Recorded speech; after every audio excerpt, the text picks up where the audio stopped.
For this example, we're looking at the properties of rational exponents. So we have the problem r cubed s to the power of -1/2, all raised to the 4th power, times r to the 1/2 s t to the 2/3, all raised to the 2nd power.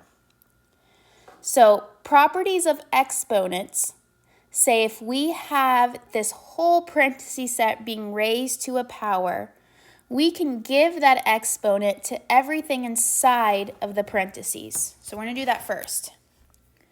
So for the first one, we're going to give this power of 4 to everything inside the parentheses. So we have r cubed to the 4th power and s to the -1/2 power raised to the 4th power. Okay.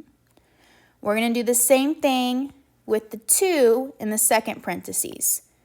So we have r to the 1/2 power squared, s squared, and t to the 2/3 power squared. So again, notice how we gave the 2 to each one, and then we also gave the 4 to each one. Okay. Now, if you look at majority of these, notice that we have an exponent being raised to another exponent. That property of exponents tells us that we are going to multiply those numbers together. So r to the 3rd power raised to the 4th power is r to the 12th power because we multiply. S to the -1/2 power to the 4th power, -1/2 times 4 is -2, so this is s to the -2 power. R to the 1/2 power squared is 1/2 times 2, which is 1, so r to the 1st power. S squared didn't have an additional power, so we just bring that down.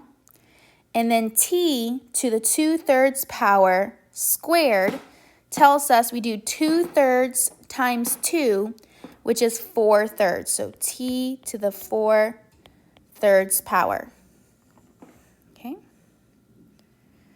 Now what we're going to do is we are going to make sure all of our negative exponents are gone. So we only have one negative exponent, and that is that s to the -2. So what we need to do is turn this problem into a fraction by writing it over 1.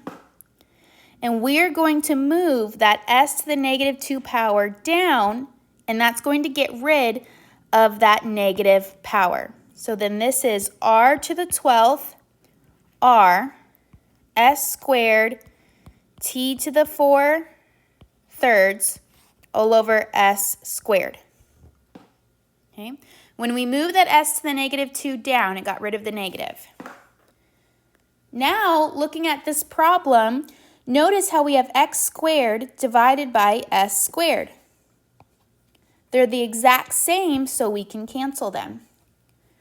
So now I have r to the 12th r, t to the 4/3. Since we have two variables that are the same, so both are, being raised to a power, properties of exponents tell us that since we have the same base, we can add the exponents together. So we have r to the 12th and r to the 1, so this becomes r to the 13th, t to the 4/3 power. And then lastly, anytime you see a fraction as an exponent, we have to rewrite that in radical form. So remember that the denominator of that fraction is our index, so the nth root, and then the 4 is our exponent. So that means we have r to the 13th power cube root of t raised to the 4th power. This is our answer.